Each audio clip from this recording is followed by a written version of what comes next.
It's a brand new year, 2025, and what better way than to start this fresh year with a very fresh episode of Marvin Talks with Mari Raghavan. We've known Mari Raghavan as a poet, a writer, as a businesswoman. She's a director at the Formist Group, and her books of poetry, magical moments and lasting echoes, we've all relished her poems. Mari ma'am, it's such a pleasure to be here on Marvin Talks with you. It's a real pleasure to meet you, Swati, once again. I think if you recall, at the beginning when I started writing, we did meet and have a wonderful Yes. conversation about my first book. And when I decided to publish my poems, we had a wonderful interaction with each other. Yes. And I'm so happy to have this conversation with you on Marvin Talks.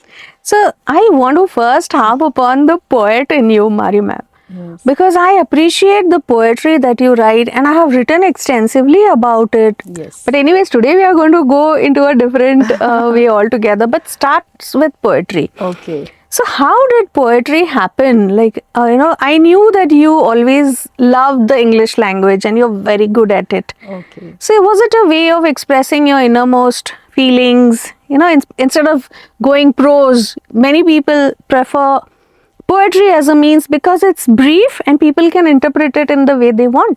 Yes. So this poetic journey that began was a journey that began with me. And I think it was 2017, if I recall, when I actually started penning down my thoughts. And this was not because I wanted to write, but this was because I wanted to figure out myself. Oh, so it was an inward journey. Yes. And figure out myself in the sense I was searching for a purpose or a meaning or trying to find out something that can add value to my life. Okay. And that's when this journey began. So I started penning down my thoughts, and they were very simple thoughts that occurred to me as and when there were some instances or some circumstances that happened. I kept writing, and then How as lovely. I kept writing, I figured out that I was articulating words. Until Yeah. then, I didn't know I could articulate. My God. So it took you so long to figure out that you could do this. Yes, I mean, it took me a year and a half. Okay. Because by then I had written quite a bit and I was writing it regularly. So it shaped up into poetry gradually. And I figured out that I always had this love for reading quotes. And I used to always read whenever I got an opportunity to read quotes. I used to read just the quotes. Okay. I'm not a very avid reader, not a significant reader at all, but I used to read these quotes. Okay. And so somehow there was a love for words. And maybe that transformed into poetry. Was it also a time in your life, people hit that midlife when you've come so far, raised a family, done so much, accomplished quite a lot. So life brings you what next? Yes. So did that happen to you also? Not that it comes to mind as to it was that part of my life, but there was a searching that was happening. What's Find next? a better meaning. Okay. Or a purpose or something that you want to do with yourself. Which you would love, absolutely love to do. And very sure whether you'll be able to find it. So it's just a journey. You don't know there is something waiting for you. Right. And for me, that was the situation. So How I didn't nice. know something is there that's going to open up for me. So it was a very gradual process of me, trying to write, searching, and a lot of work on myself basically at that point of time. So there was no idea that you're going to publish books, No, nothing. become a poet, published poet, present at poetry festivals. Nothing of this was behind. So Swati, I didn't even know that I could write basically because I was writing very simple language, simple sentences. But it's profound. Yes. And then as I started articulating words, I started, adding so much of meaning to those words. And that, got this thing into poetry. Right. So coming to this part, I want to really know more, writing a poetry is like opening your innermost world for everybody to see. Yes. Your hurt, your wounds, your happiness, your joy, your Yeah. glee, everything is there. Yes. And you just bear it out for the world. Yes.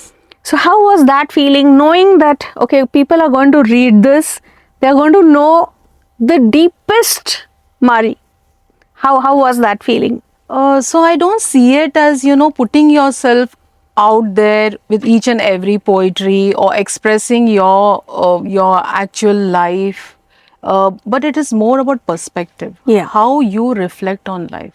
Right. How you have reflected on the instances that have occurred to you. Okay. And it may not just be people, it may be even your own emotions, or it could be somebody you relate to. It could be Right. somebody would have expressed their emotions to you. So Right. it's a form of expression basically. So does As I a see it. poet have a different perspective than common people? I think I wouldn't say that, because there are a lot of people who are not even poets, have a very different way of expressing things. When you have a conversation with someone, you actually get to know Yeah. how they perceive life. Yeah, And right. I'm not saying just a conversation on the surface. When you Right. really have those meaningful conversations, Absolutely. that's when you get to, get a clear picture as to what a person thinks, or Right. how they portray themselves, Right. or how they portray emotions and their interactions in life. Right, right. Okay, so I wouldn't say only a poet will have a perspective. I would say there are people around. Every person has a everyone, different yes. perspective. But what I would like to say is, maybe through a poetic language, that we have a flair, and we Yeah. have a talent, I would say, wherein we can play with words. Yeah, So right. we can give better expression to everything that happens around us. Perhaps you could also shape other people's perspective. If somebody is looking at life in a negative way, Yeah. reading your poetry, they would feel positive also. Oh yes, I can look at it in a positive manner also. Yes, see, it's just like a music. Okay, so music has certain lyrics. Yes. So why would you love a song or a particular music? It's because of the melody. The melody Yeah. brings something within you. Right. It lights a spark within you. Right. Right. So in the same way, words will have their meaning, and it may not be what I have written that you would resonate with what I have written, but it could be your own life experience. Right. And it could add a meaning to Right. what you're reading. And that could, bring about a very different emotion within you. Absolutely.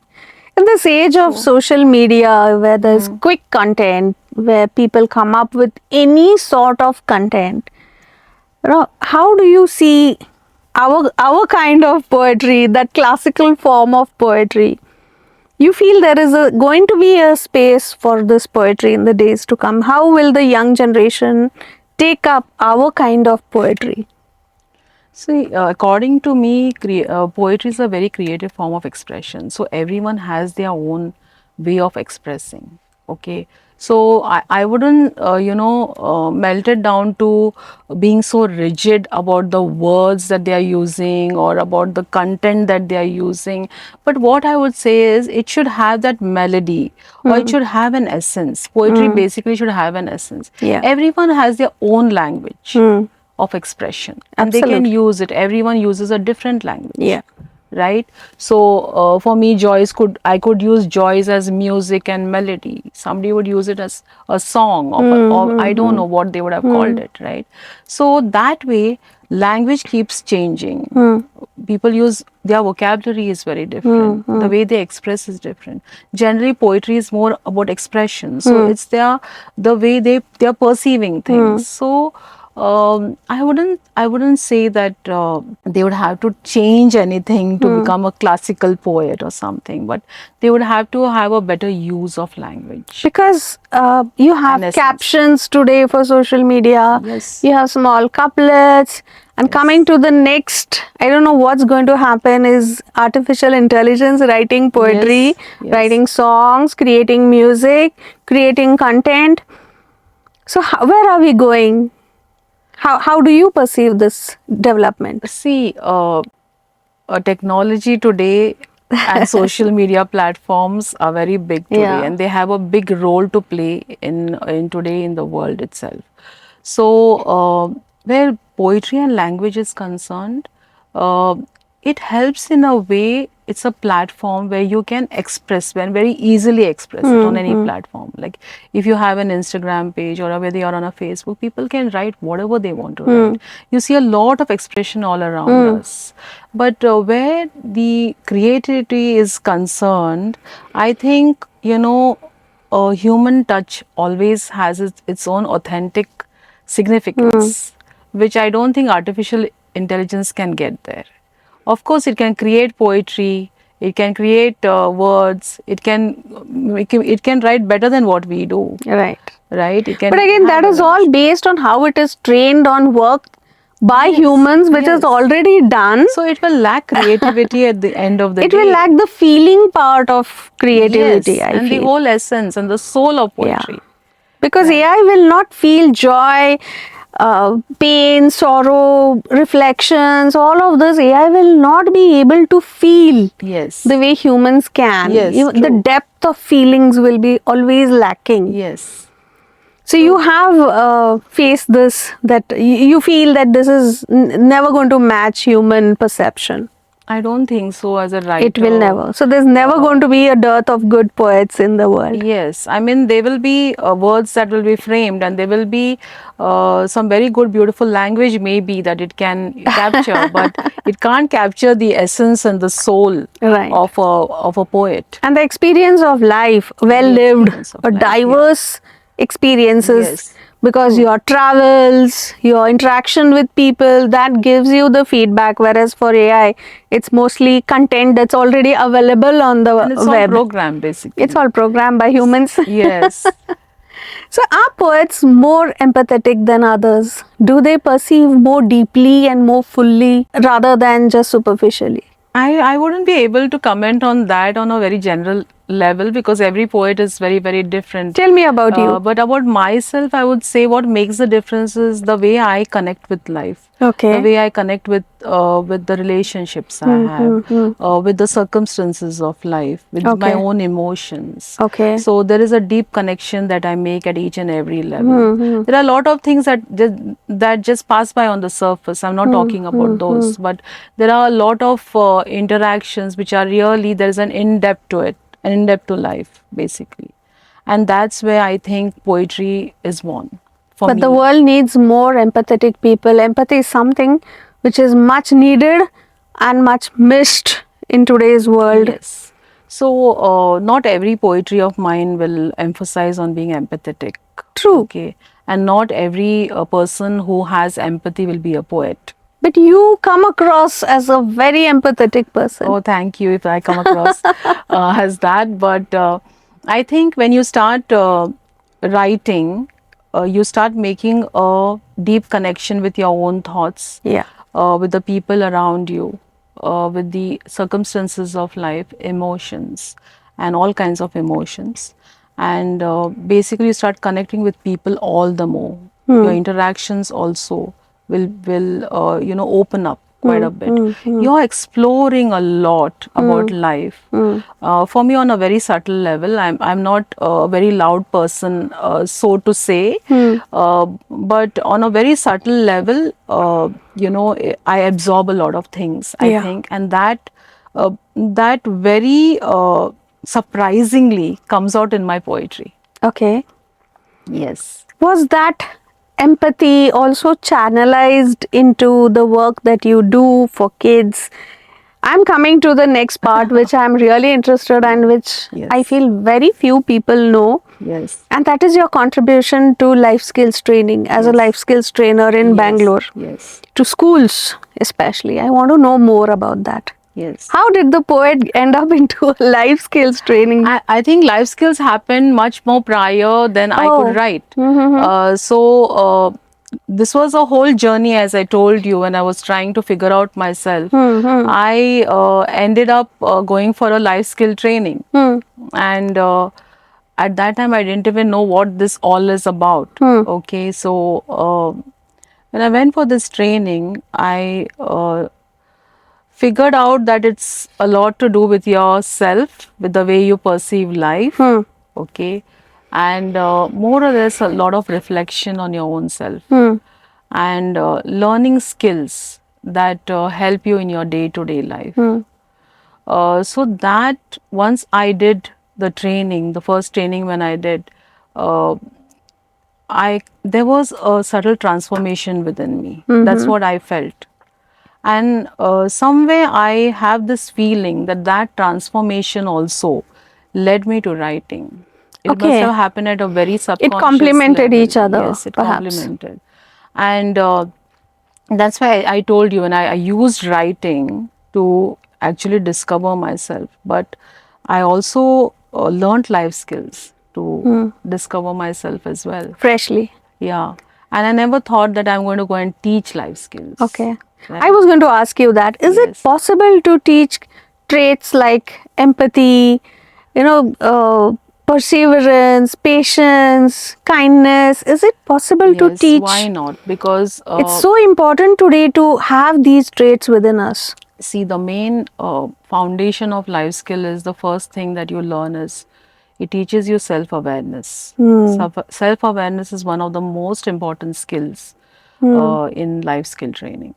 And I think it starts from there. it starts from there, because if you don't learn to be self-aware, then you don't learn anything else. So every skill I feel depends on self-awareness. So the whole life skill program is designed in such a way, at least the one which I teach to the children, it's all based on self-awareness. There are activities that you do to bring about this kind of an awareness in the children. And It's possible at a very young age to teach children about being aware of your own self. see, the most of the personality develops in an individual from the up to the age of 20 years. Okay. Okay, right from the age of 1. Mm-hmm. As very significant changes happen from the age of 1 to 5. Very crucial things which leaves a lasting impact on the child's mind. But right up to the age of 20, there is a huge development in the personality of an individual. It's That is the- malleable, you can shape it. yeah, you can shape it. A lot of experiences that and it's better to be to build self-awareness at that age, because we all learn self-awareness much later in life, and I really wish that we knew it even at that stage in our life. Can you tell me more about self-awareness in kids?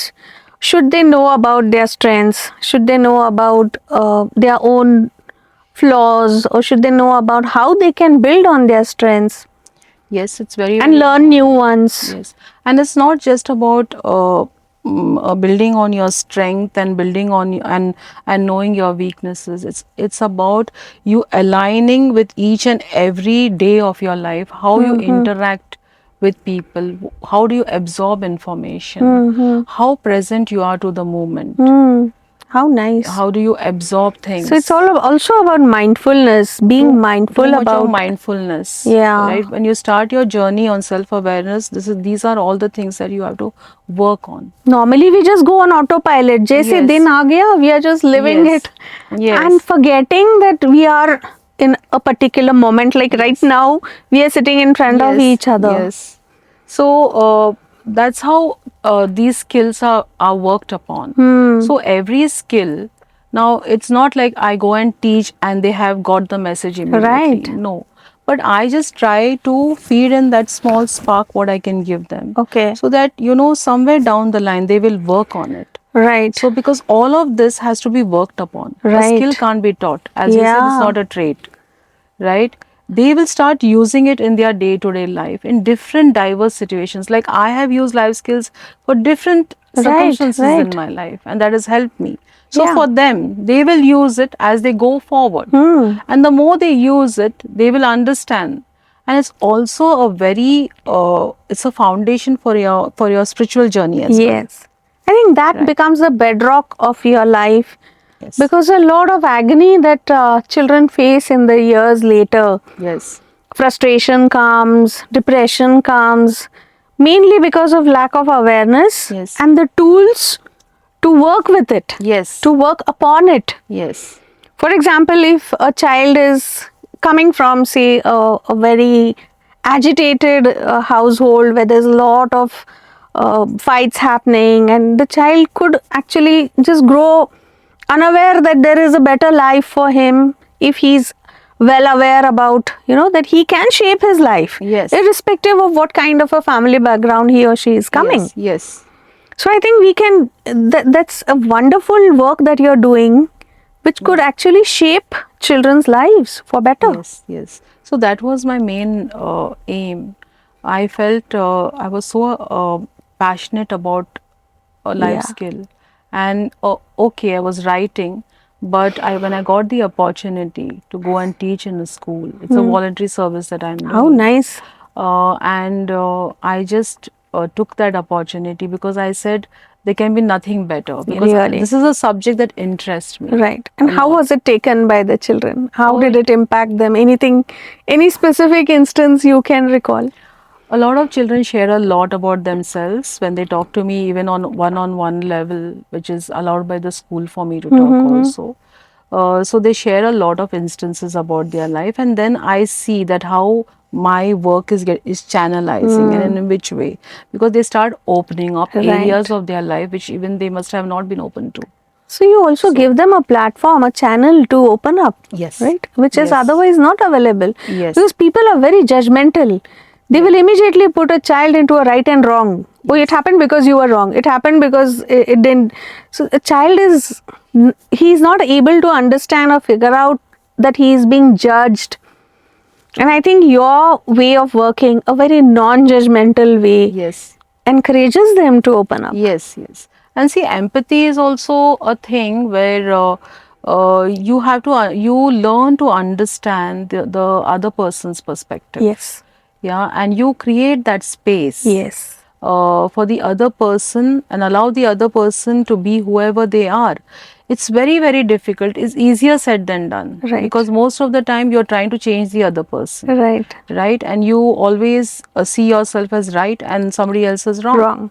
Yeah, but in this space, you don't get a space to judge somebody. Right. So empathy teaches you that, but it's very, very difficult. Like I said, these all skills have to be worked upon. Every life situation is very different. You can be empathetic to one person, and you may not be empathetic to another person, and there'll be reasons for that, right? So we have to train ourselves to be empathetic to everyone, irrespective of the person and irrespective of the situation. So to everyone at all times. Yes. So empathetic to somebody else, and why? Why? There's a reason which I always give.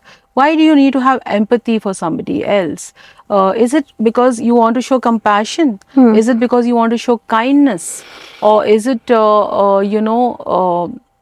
is there any other motive behind it to be empathetic? Could That's be, a yeah. question to be asked. Right. But more or less, I feel you have to show empathy to somebody else.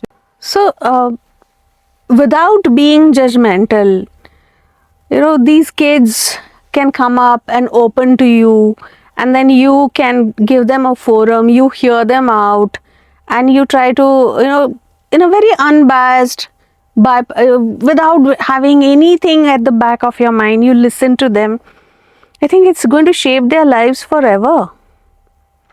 I hope so, because that is the whole purpose of me doing the life skill education, which Right. I do. It's a value-based education, and I would love to add value to their lives. Right. And life skill will definitely help them in their day-to-day interaction. There are very few people who do this, Interactions. right, in schools. Yeah, there are now, actually life skill education goes right up to the corporate level. Oh, So where people go and teach the leadership skills. Right. There's a lot of it's very empathy is also expensive. so much needed in the corporate Yes, world. yes.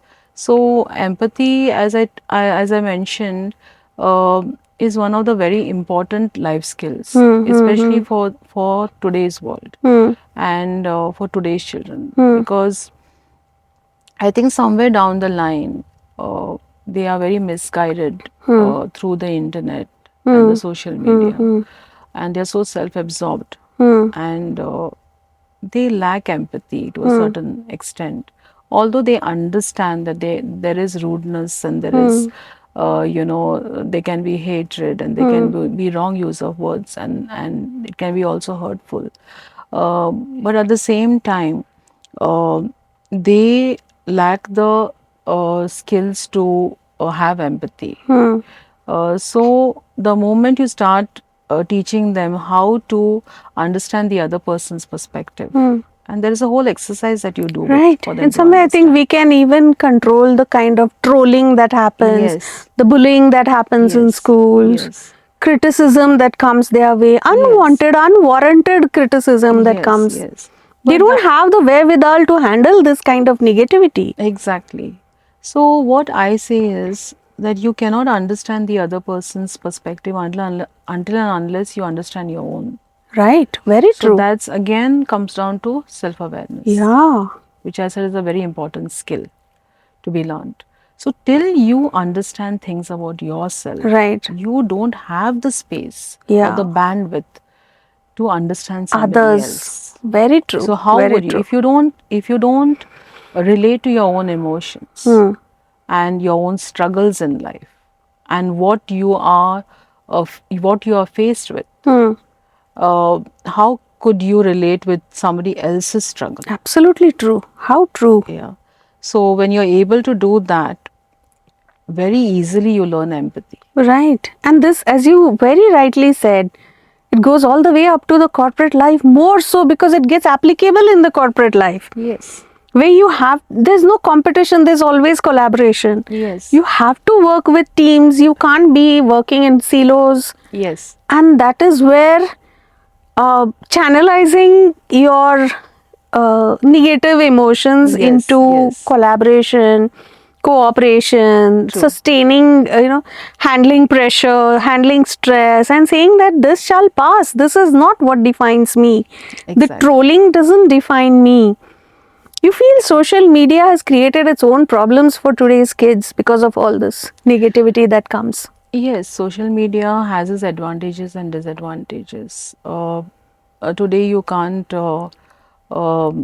work without social media. It's not just for the new generation, it's also for the adults like us. So, it's all over. Social media is all over, and it can create a confusion, I would say, especially for the children who yet haven't experienced life, who are on their own journey, and they are the young minds.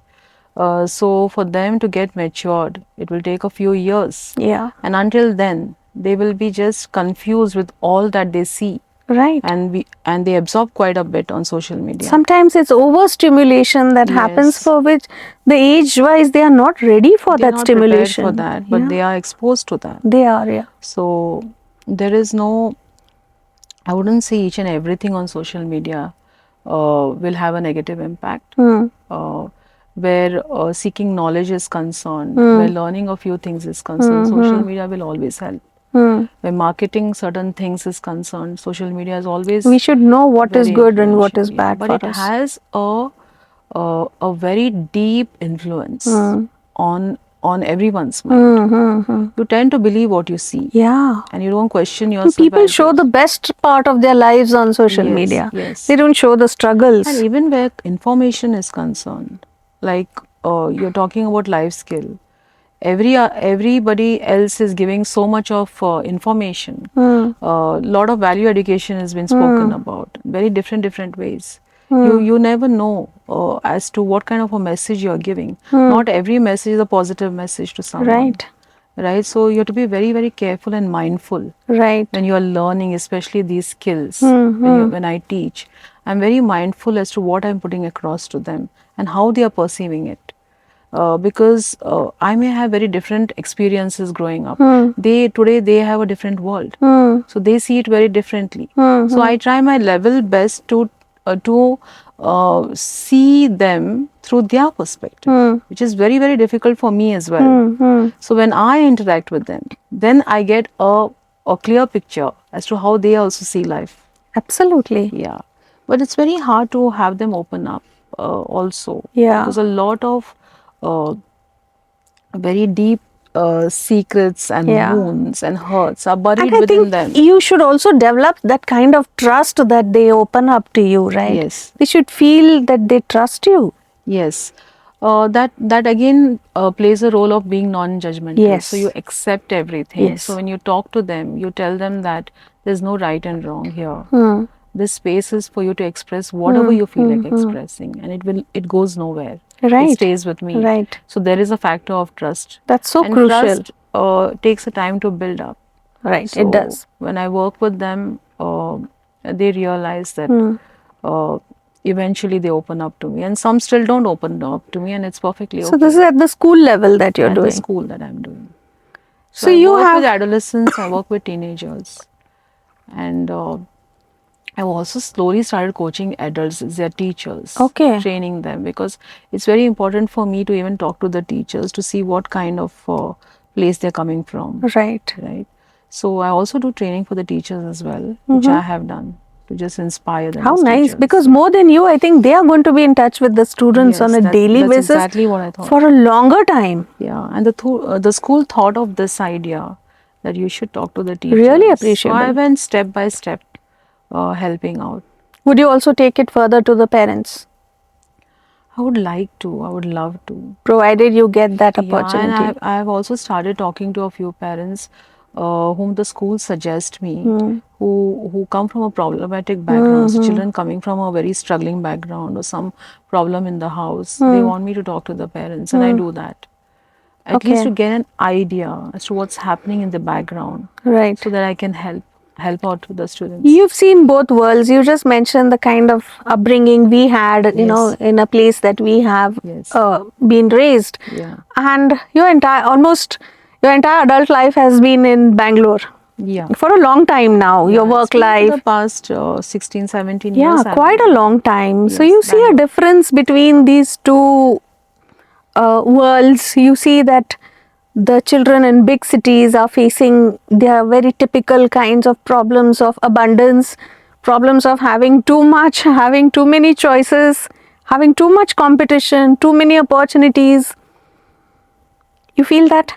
I don't see that much of a difference when it comes with children coping up with their difficulties when it comes from small cities and big cities. The bigger cities, the children are more exposed, I would say. The smaller cities also have issues, but we don't see them so vividly.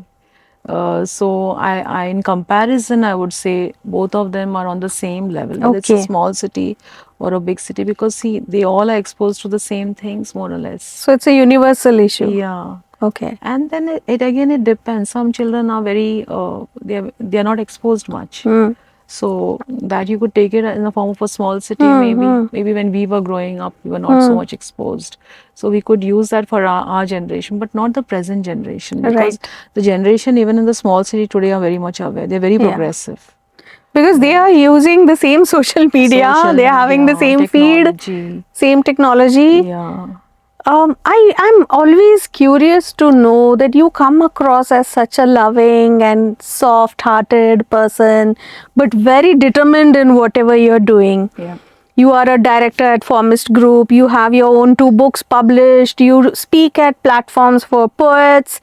And then you manage so many social commitments, and then you are into soft skills.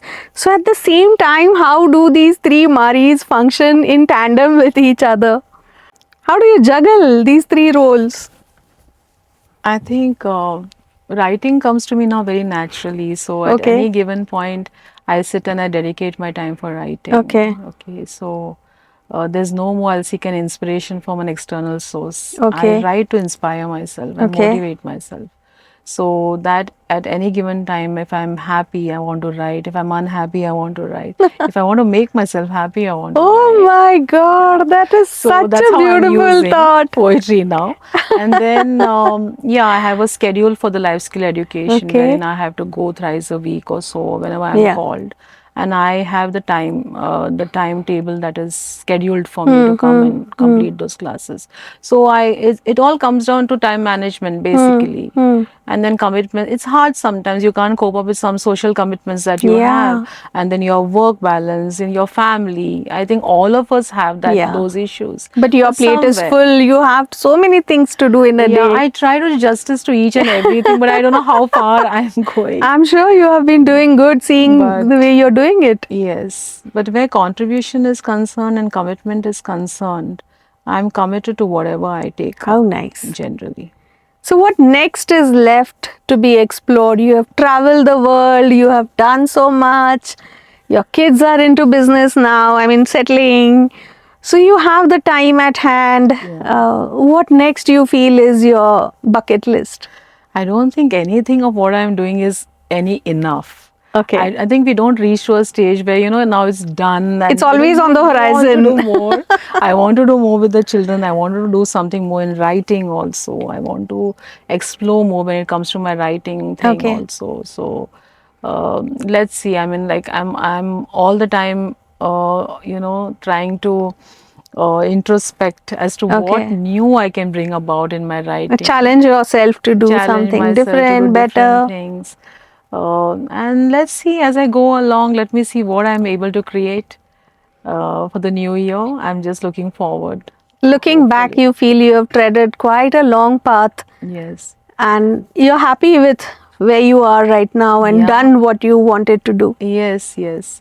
100%. I never had a goal and then I worked towards it. Okay. I started working towards myself and the goal opened up. So it was very, very different for me. This is a very beautiful path that Yes. you have taken, that Yes. one step at a time, figure out what you're doing and then take the next And step. stepping into the unknown without even Unknown. knowing that there's something waiting for you. Right. Yeah. But beautiful things opened up for you. Yeah, that's exactly what I say. So nowadays we hear and we tell everybody that you have to have a goal in mind Yeah. and work towards a goal. I would say start working with the resources that you have and with the focus that you have. Be more aware. Take your step each day, and then you see how things start opening up for you. So you feel that in order to be adept at handling this new age situations, scenarios, to be able to do what we love in this new world, we also need to learn, unlearn and relearn certain things, certain characteristics, certain skills. You feel we are going to need to, we will need to do that. Learning, relearning, unlearning part. See, life itself is a learning process. I don't think it ever stops. Yeah. So at each and every stage, you're learning something new. If you want to create something new, you have to learn some new skills at Right. each and every stage. What relates to your work? So more or less, at every stage, everyone is trying to learn things. I don't think we ever want to stagnate. Right. And it's good to explore new things. Right. What are out there. But what I said is you have to align with yourself. Absolutely. See, people just go learning things, new things. They take up so many courses. They want to learn so many new things, which is good. I'm saying all of that is good. But you know, are you really absorbing your day-to-day life, your movements with people, your interactions? How are your relationships? How do you relate to your emotions? Are you happy at the end of the day? Because what I talked about the life skill, it comes down to just one point, and that is your happiness quotient. So even I was telling you earlier when I was talking about empathy. Empathy, why do you have to be empathetic? It's also to understand the other person, but also for you to be happy and in peace with yourself. Peace with yourself. Because yeah. if you're going to have so many problems with the other person, you're never going to be happy. Absolutely. What a lovely thought this is. Yeah. So I think empathy boils down to that. Being happy, relating to your own emotions. So it starts and stops with you. With you, yeah, all within you. And that's what you start projecting onto the other person. Absolutely. And to the life around you. What a lovely thought I'm leaving today with. Yes. Mari ma'am, it's been, I think, an eye-opener for me, a small packet-sized training for me also on life skills. And I think our viewers are also going to feel that profound depth in your thought. What a poet, a person who is well-traveled, well-lived, lived a life to the fullest. And I'm sure, Mari ma'am, you're going to bring in joy and make a difference to hundreds of lives in the days to come. More strength to you, more power to you, and please keep motivating and inspiring us. Thank you so much. It's been such a pleasure talking to you. Thank you. And I spend my best moments with you always, Swati. Thank That you I can so say. much. I am so honored. Thank Yeah. you. Thank you Bye. so much. Yeah.